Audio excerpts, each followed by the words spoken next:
Bonjour, mesdames et messieurs, c'est votre serviteur Emmanuel Moté. Alors, j'ai reçu une question marrante aujourd'hui. Une personne me dit, mais qu'est-ce que je fais sur Terre?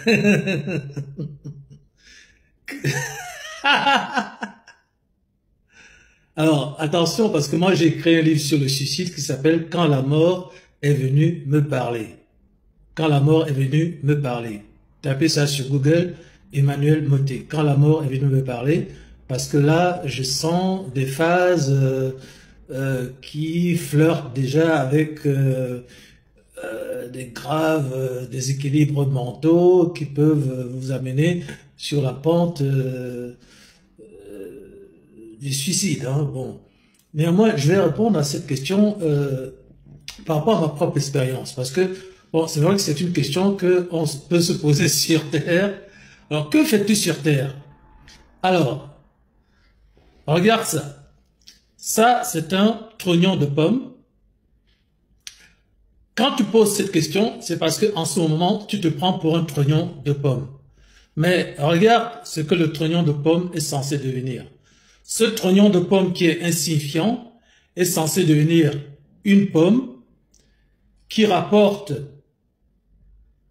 d'abord aux clients qui la consomment une bonne santé, des nutriments, et in fine, c'est un fruit qui va rapporter des milliards à travers l'industrie alimentaire.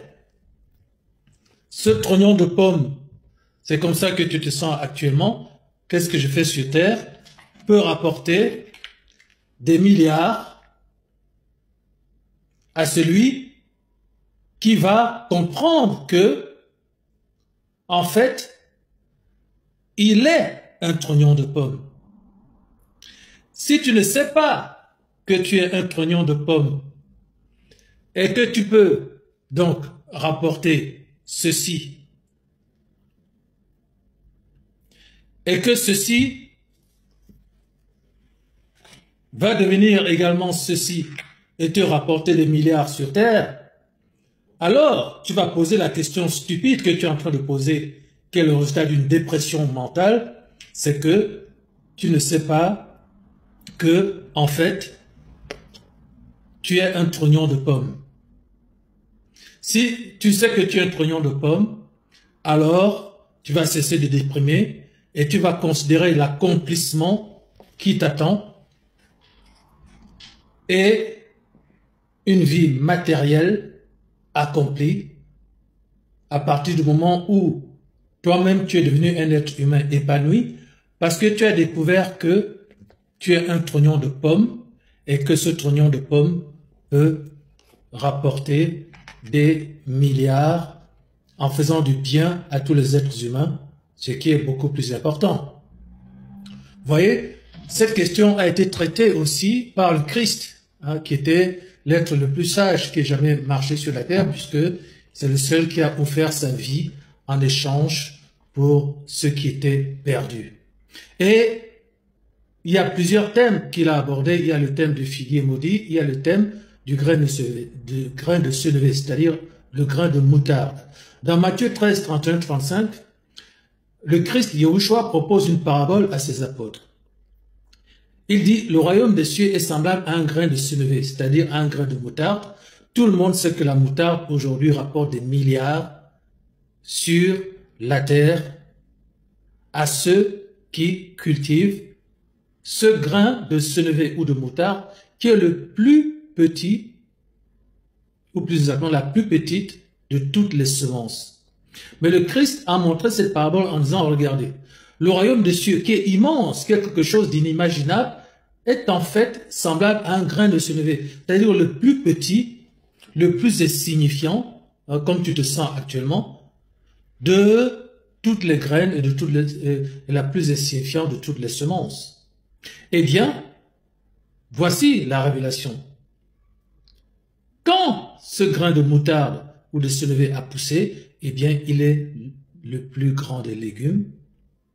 Il devient un arbre de sorte que les oiseaux du ciel viennent habiter dans ses branches. C'est-à-dire qu'au moment où tu te sens rien, tu te sens comme un rien, tu te sens nul, tu as un potentiel. À partir du moment où tu en prends conscience, d'être en fait une personne importante pour toi-même, pour ton épanouissement personnel, pour ta liberté intérieure, pour ton équilibre, mais surtout pour les autres.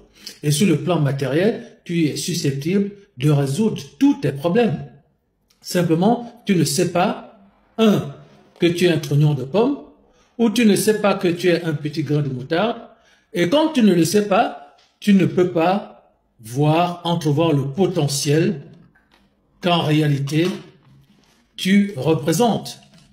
Donc, quel est le problème des gens qui disent « Je ne sais pas ce que je fais sur terre », c'est parce qu'ils ne savent pas ce qu'ils sont.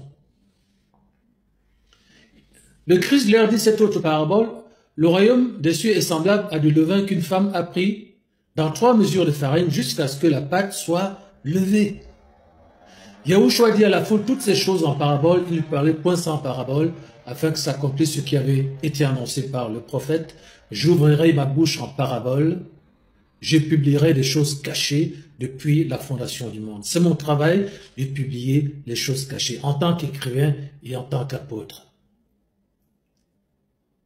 Maintenant, en termes d'accomplissement, puisque nous avons démontré que chaque être humain sur terre est un don. Un don, c'est fait pour produire. Donc, tu es potentiellement un grain de sénévé, c'est-à-dire un grain de moutarde, et tu es potentiellement, en tant qu'être humain, un facteur de productivité élevée. Le lendemain, après qu'ils furent sortis de Béthanie, Yahushua eut faim. Apercevant de loin un figuier qui avait des feuilles, il alla voir s'il trouverait quelque chose, et s'étant approché, il ne trouva que des feuilles, car ce n'était pas la saison des figues. Prenant alors la parole, il lui dit que jamais personne ne mange de ton fruit, et ses disciples l'entendirent. Beaucoup plus tard, lorsqu'il est revenu, eh bien, les disciples lui dirent, le figuier que tu as maudit, eh bien, il est séché, il est complètement séché. Qu'est-ce que ça veut dire?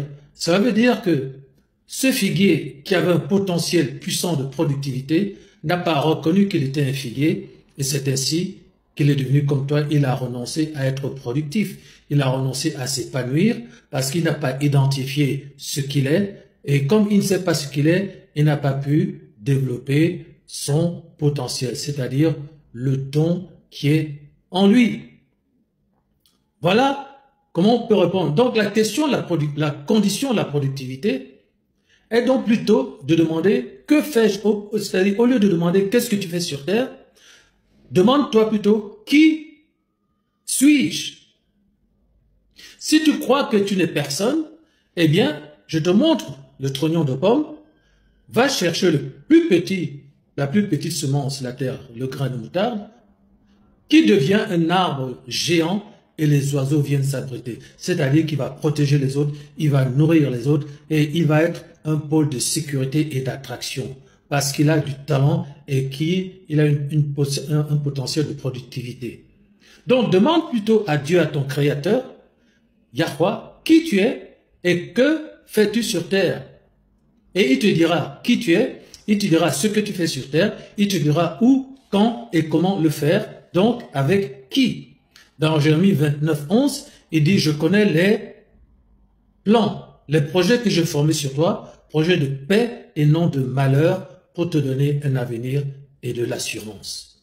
C'est ainsi que tu vas recevoir du Créateur le Saint-Esprit, et le Saint-Esprit, à la faveur d'un véritable apôtre, d'un conseiller spirituel, va procéder à la transformation de ton âme, et tu deviendras un juste, et tu auras la mentalité d'un sage. Le sage, le juste, est un arbre planté près d'un courant d'eau. Son feuillage est toujours vert, ce qui exprime donc la constance, la persévérance dans l'effort, ce qui fait donc de toi une personne fiable aux yeux des autres et fidèle dans le couple. Le psaume 1, verset 1 à 6 nous dit « Heureux l'homme qui ne marche pas selon le conseil des méchants, qui ne s'arrête pas sur la voie des pécheurs et qui ne s'assied pas en compagnie des moqueurs, mais qui trouve son plaisir dans la loi de l'Éternel et qui la médite jour et nuit. Il est comme un arbre planté près d'un courant d'eau qui donne son fruit en sa saison et dont le feuillage ne se flétrit point. Tout ce qu'il fait lui réussit. Il n'en est pas ainsi des méchants, c'est-à-dire des aveugles. Ils sont comme la paille que le vent dissipe. C'est pourquoi les méchants ne résistent pas au jour du jugement, c'est-à-dire des problèmes et des tribulations et des oppositions et des guerres. Ni les pécheurs dans l'assemblée des justes, car l'Éternel connaît la voie des justes et la voie des pécheurs mène à la ruine. Le Proverbe 10, 1 à 9.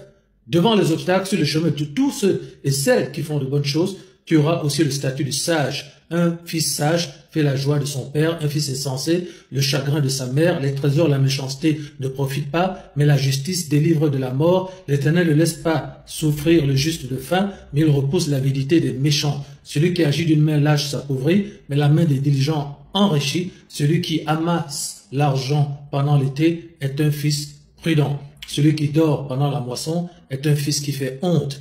Il y a des bénédictions sur la tête des justes, mais la violence couvre même la bouche des méchants. La mémoire du juste est en bénédiction, mais le nom des méchants tombe en pourriture. Celui qui est sage de cœur reçoit les préceptes, mais celui qui est insensé des lèvres court à sa perte. Celui qui marche dans l'intégrité marche avec assurance, mais celui qui prend des voies tortueuses sera découvert. Le psaume 5, 12, car tu bénis le juste, ô Éternel, tu l'entoures de ta grâce comme d'un bouclier. Voilà la réponse à ceux qui disent, qu'est-ce que je fais sur terre? Découvre qui tu es grâce à la révélation divine.